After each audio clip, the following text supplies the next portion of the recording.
inferno sim. Se o macumbeiro estiver fazendo macumba e ele morrer, ele vai para o inferno sim, irmão. E o apóstolo João diz: não acrescenta e não tira nada. Porque se tu acrescentar ou se tu tirar, será tirado uma parte sua do reino do céu. Glória! Será tirado uma parte sua. Agora ele deixou muito claro a sua palavra. E essa palavra é para a igreja. É por isso que eu digo que a igreja de Cristo, obreiros, pastores, nós que anunciamos a mensagem, a igreja em geral, ela tem uma grande responsabilidade. Que responsabilidade é essa? Essa é a boca de Deus.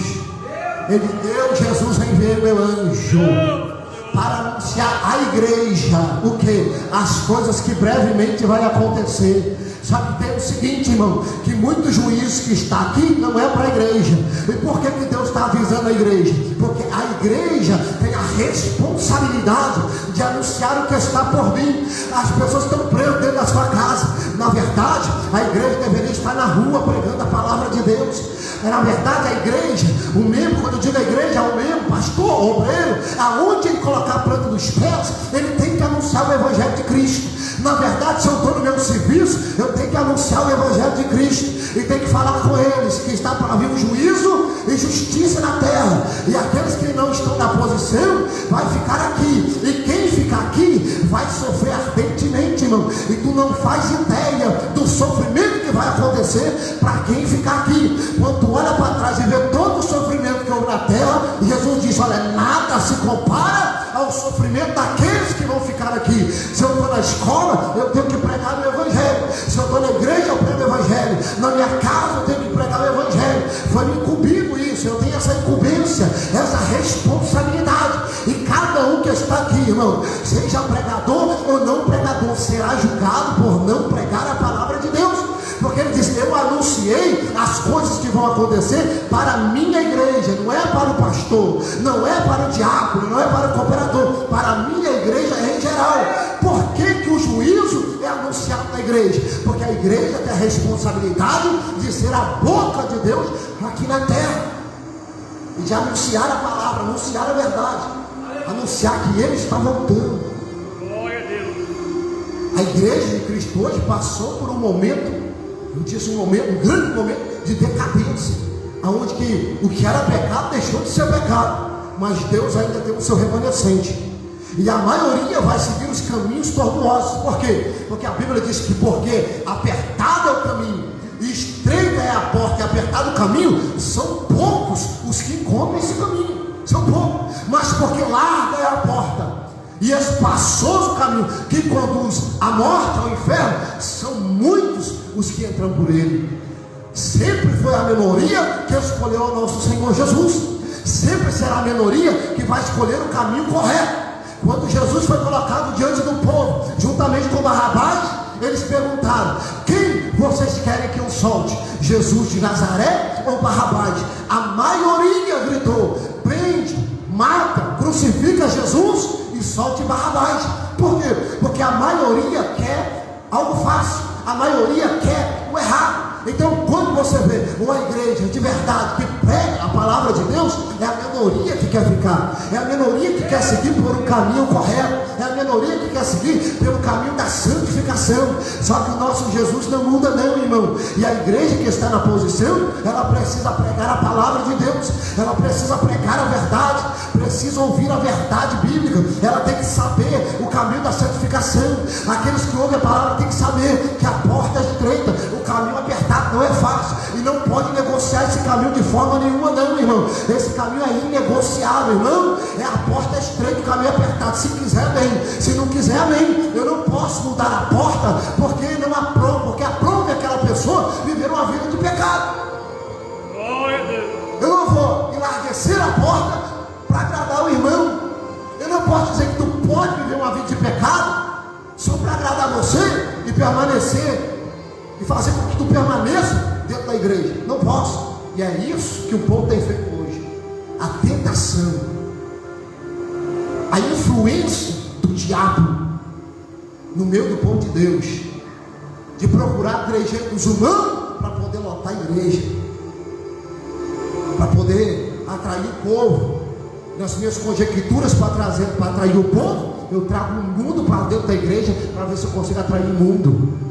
Agora, naquele grande dia, todos estes serão julgados.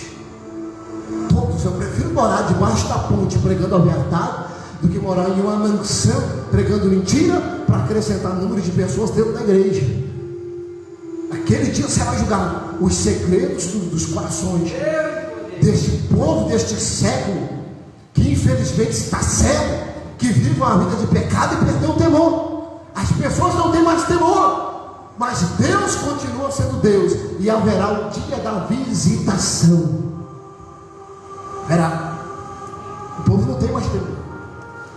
Eles não têm vergonha hoje de sair de cima do púlpito e fumar um cigarro, tomar bebida alcoólica, perderam o temor. E eu estou falando daquilo que eu já presenciei.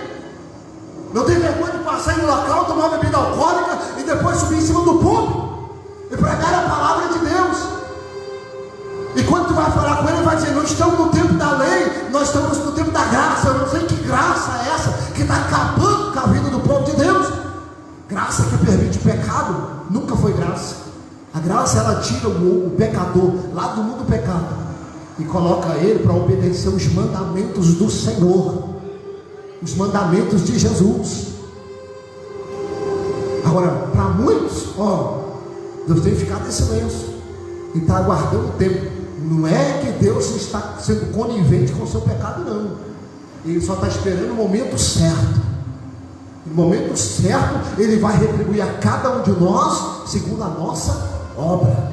E a Bíblia diz que de Deus não se zomba. Tudo que o homem semeia, certamente colherá. Tu pode vir aqui no púlpito e dizer: Senhor, me perdoa pelos meus pecados.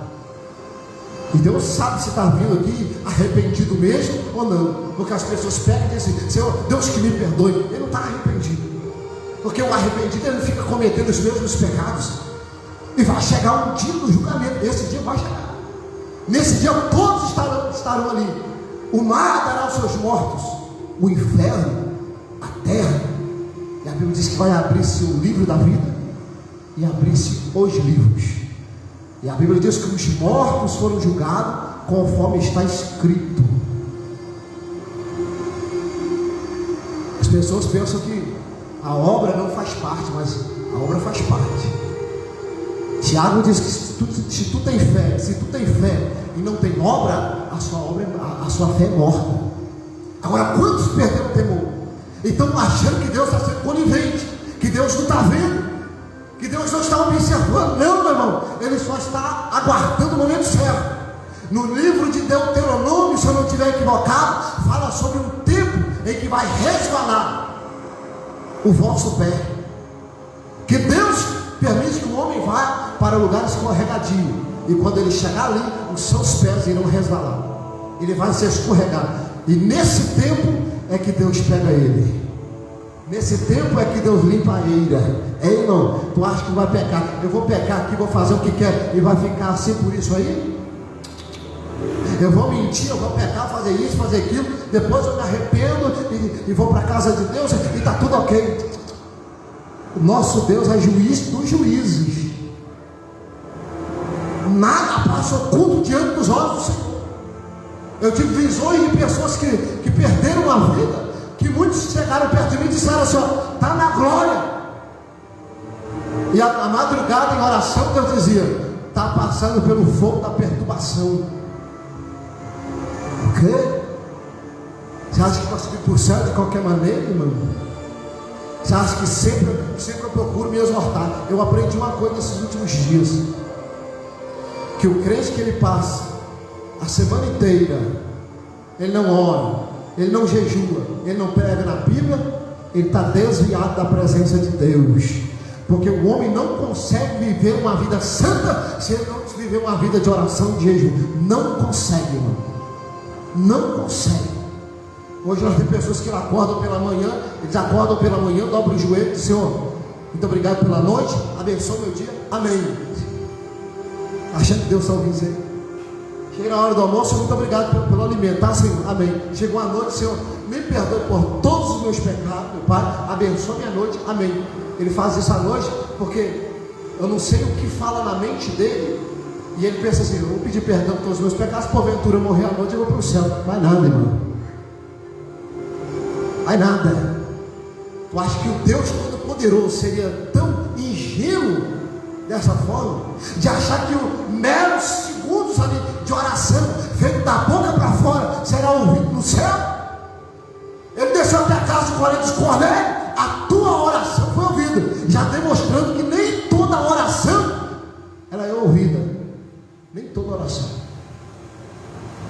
A Bíblia vai dizer no livro de Isaías, se eu não estiver equivocado, no livro de Isaías, que fala sobre a oração de um povo obstinado. Isaías, no capítulo 1, no verso 15, que diz assim: quando estendeis as vossas mãos, eu esconderei os meus olhos de vós, e ainda que multipliqueis as vossas orações, não escutarei, porque as vossas mãos estão cheias de sangue. Ele diz: primeiro lavai-vos e purificai-vos, e tirai a maldade das vossas ações diante dos meus olhos. Está todo errado, todo em pecado. Agora eu vou orar. Deus não está discutindo, não, irmão. O evangelho tem que voltar a ser pregado conforme ele é. O cego, quando foi curado, ele disse para os escribas e os fariseus, os doutores da lei, ensinou e deu uma doutrina para eles, dizendo: sabemos que Deus não ouve a pecador, mas aquele que o teme e obedece, a esse ele ouve.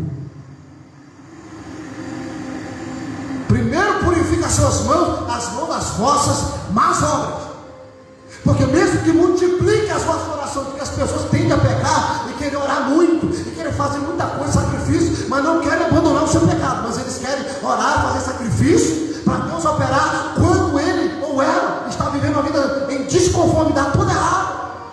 Agora, não serão ouvidas as vossas orações, é isso que ele está dizendo, porque primeiro tem que purificar os vossos corações, e aquele que está na presença de Deus, tem muita gente confundida. Há um mistério na palavra de Deus, se eu não estiver equivocado, no livro de Ezequiel, que ele diz assim: aspergirei água pura sobre vós, e vos purificarei, tirarei o coração de pedra e te darei o coração de carne, porém dentro de vós um espírito novo, não é o Espírito Santo, porém dentro de vós um espírito novo, e então colocarei dentro de vós o meu espírito. Glória a Deus. Tem muita gente que ele arrepia, ele chora, ele pula, sapateia, estou sentindo o Espírito Santo. Não, o Espírito Santo não se conhece através dessas manifestações, não. O Espírito Santo tem um jeito de conhecer a olho nu o Espírito Santo na vida de uma pessoa, se chama fruto.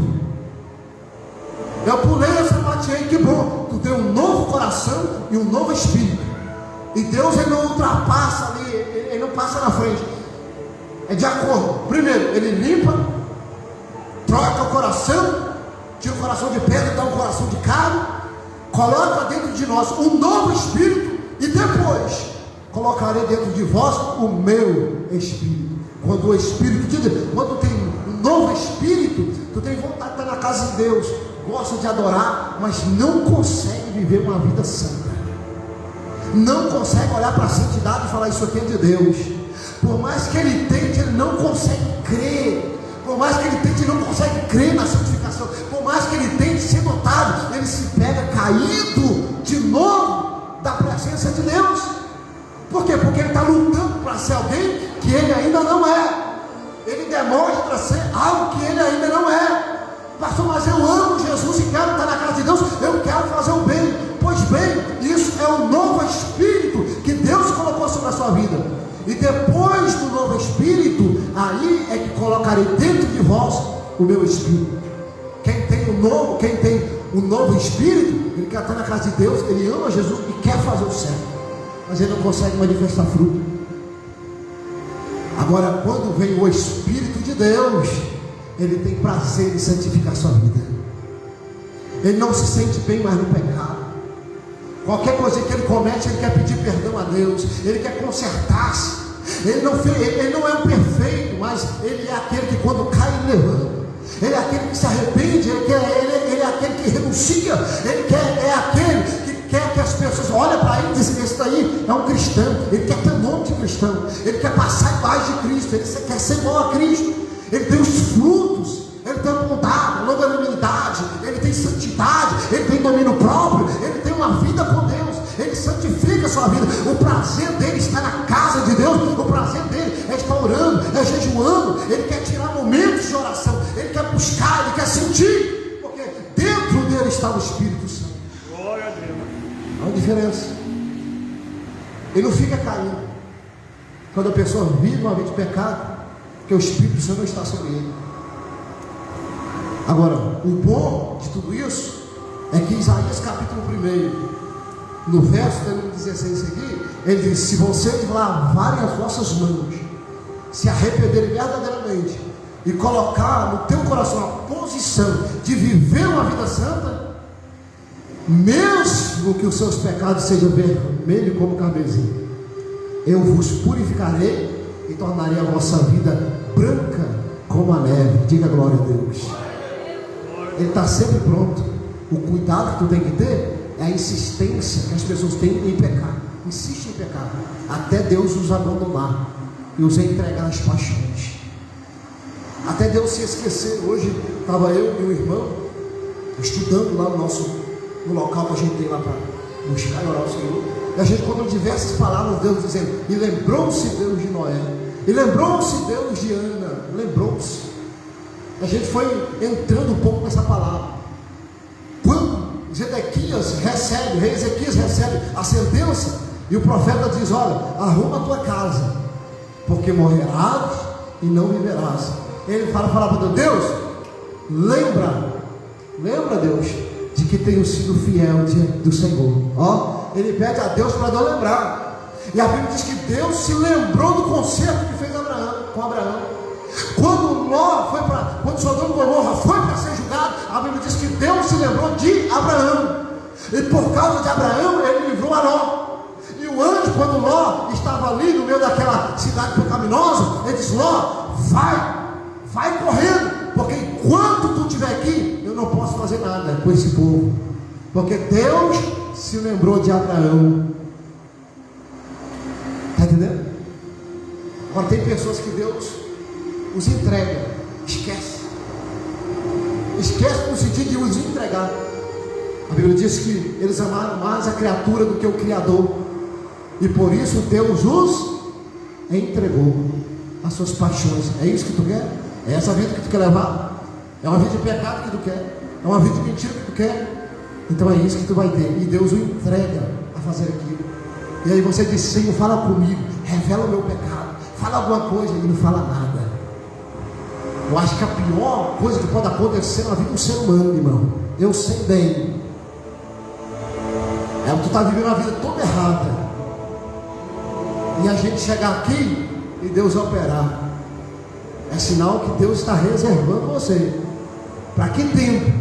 Pois a Bíblia diz que se aqueles que receberam o dom futuro conheceram a palavra de Deus e viverem, voltarem a viver uma vida pecaminosa, já não resta mais nada o que fazer, a não ser uma expectativa, uma espera do juízo que há de devorar os adversários de Deus.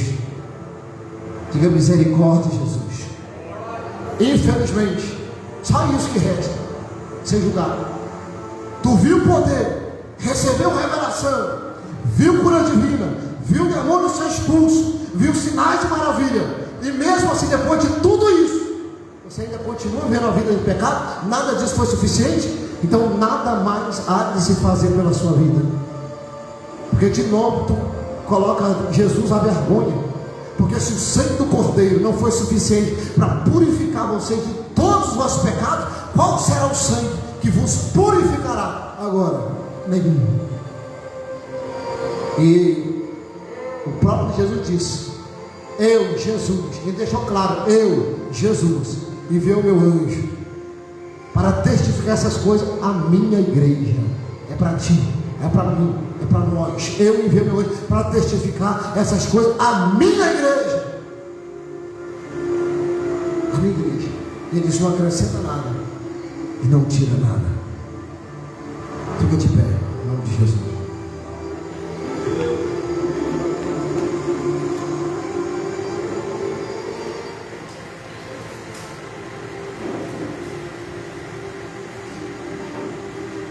Feche seus olhos.